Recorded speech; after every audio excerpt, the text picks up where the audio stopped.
যারা বিনা ভোটে আমাদের ভোটের অধিকার কেড়ে নিয়ে দীর্ঘ 16 বছর ক্ষমতায় বসে লুটপাট করেছিল, তাদের হারানোর দিন আজকে। আমাদের কি দিন? বিজয়ের দিন। আজকে শহীদপুর উপজেলা বিএনপির নেতৃত্বে এইখানে বিজয়ের আলোচনা হচ্ছে। আমি এটা মানতে রাজি না। কেউ কেউ বলে দিলে এরা, কেউ কেউ বলে, কার কথা বলি, এনসিপিরা বলে, আর কথা বলে জামাতরা বলে আমাদের নতুন স্বাধীনতা পেয়েছি। 1971 সালে জামাত আমাদের স্বাধীনতার সঙ্গে ছিল না, সেই জন্য তারা বলে আমরা নতুন স্বাধীনতা পেয়েছি। আর 90 ছাত্ররা কয়েকদিন আন্দোলন করে ওরা নাকি দেশ স্বাধীন করে ফেলছে। তারা নানা চক্রান্তে জড়িত। আমরা দীর্ঘ 16 বছর আন্দোলন সংগ্রাম করেছি। এদেশের মানুষের ভোটের অধিকার যেটা কেড়ে নিয়েছিল, সেই অধিকার যেন প্রতিষ্ঠিত হয়। বারবার আমরা আন্দোলন সংগ্রাম করে বলেছি নির্দলীয় নিরপেক্ষ সরকারের অধীনে একটি নির্বাচন হতে হবে। শেখ হাসিনা সেই নির্বাচন দেয় নাই।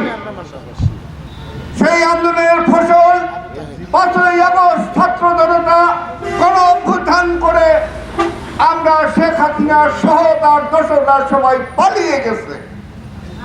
এখানে আমরা দেখেছি বাইতুল মোকাররম, আমাদের বাংলাদেশের সেরা মসজিদ, সে মসজিদের ইমামও পালায়। হায় হায়, কত লুট করেছে আমাদের। বিদেশে বেগম বাড়ি, টাকা পয়সা, গাড়ি আর ভারতের হুকুমদারি, এটাই ছিল আমাদের সম্বল, শেখ হাসিনার সম্বল। শেখ হাসিনা বলে ভারতকে যা দিয়েছি কোনোদিন ভুলবে না। ভুলে নাই ভারত, যার জন্য তোমাকে আশ্রয় দিয়েছে। আমাদের দেশের ছাত্র জনতাকে হত্যা করে, দেশটাকে লুটপাট করে, আমাদের দেশের অর্থনীতি যেটা সেটাকে ফোকলা করে দিয়ে তুমি আজকে ভারতের আশ্রয়ে আসো। এটাই করেছো। আমরা সেই আশ্রয় চাই না। স্বাধীন দেশ হিসাবে বুক উঁচু করে দাঁড়াতে চাই। নির্দলীয় নিরপেক্ষ নির্বাচনের মাধ্যমে আগামী যে ভোট হবে, সেই ভোটে এই তরুণ সহ আবার বৃদ্ধ বড়তা ভোট দিবে, সেটাই আমার মনে হয় ধানের শীষ। হয় কি না? আমরা ধানের শীষে ভোট দিবেন না? সবাই হাত তোলেন। ইনশাআল্লাহ ধানের শীষে ভোট দিবেন। প্রিয় ভাইরা, আর কথা নাই। আমার নেতা বলেছেন যে আগামী নির্বাচন আবার সুষ্ঠু নিরপেক্ষ হলে পাগলও বলবে যে ধানের শীষ জিতবে। শুনেন না এই কথা?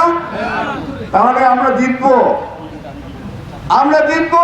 সেই জিতার মধ্যে আমাদের শহীদপুর উপজেলা 5টি ইউনিয়ন, শহীদপুর পৌরসভার 15টি ওয়ার্ড আর কিশোরগঞ্জ উপজেলার 9টি ইউনিয়ন কি পিছিয়ে থাকবে?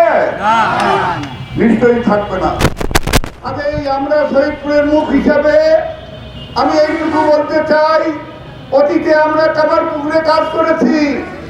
আমি এই ইউনিয়নের থেকে, এই ইউনিয়ন স্বর্ণ পদক প্রাপ্ত ইউনিয়ন ছিল। উন্নয়ন হয়েছে সেই সময়। আমরা কলেজ করেছি, যে কলেজে দেশনেত্রী বেগম খালেদা জিয়া পা দিয়েছে, শহীদপুরের আর কোন কলেজে দেশনেত্রী বেগম খালেদা জিয়া পা দেয় নাই। সুতরাং আমরা কামারপুকুরের মানুষ, আমরা গর্ব করি আমার নেত্রী বেগম খালেদা জিয়া আমার কলেজে আসছে। আগামী দিনে আমাদের একটা স্বপ্ন আছে। আমাদের নেতা শহীদ প্রেসিডেন্ট জিয়াউর রহমান শহীদপুরকে রাজনৈতিক জেলা করেছেন। আমাদের ভারপ্রাপ্ত চেয়ারম্যান জনাব তারেক রহমান কিশোরগঞ্জকে আমাদের সঙ্গে যুক্ত করে জেলাটাকে সমৃদ্ধ করেছেন। আমি এইটুকু বলতে পারি, আগামী দিনে বিএনপির সরকার যদি হয় আর আমরা যদি ক্ষমতায় থাকি, এটা রাজনৈতিক জেলা না, এটা প্রশাসনিক জেলায় আমাদের উন্নয়ন হবে। 5টি ইউনিয়নের উন্নয়ন হবে, পৌরসভার উন্নয়ন হবে, কিশোরগঞ্জের 9টি ইউনিয়নের উন্নয়ন হবে। আমরা আগামী দিনে কিশোরগঞ্জকে পৌরসভায় পরিণত করতে চাই। আজকে বিজয় দিনে এইসব স্বপ্ন দিয়ে আমরা জাল বুনছি। প্রিয় ভাইরা, এই জাল যে বুনছি, যে স্বপ্ন দেখছি, আপনাদের সহায়তা চাই, সাহায্য চাই। আপনারা সাহায্য করবেন না? ইনশাআল্লাহ আপনারা সাহায্য করবেন।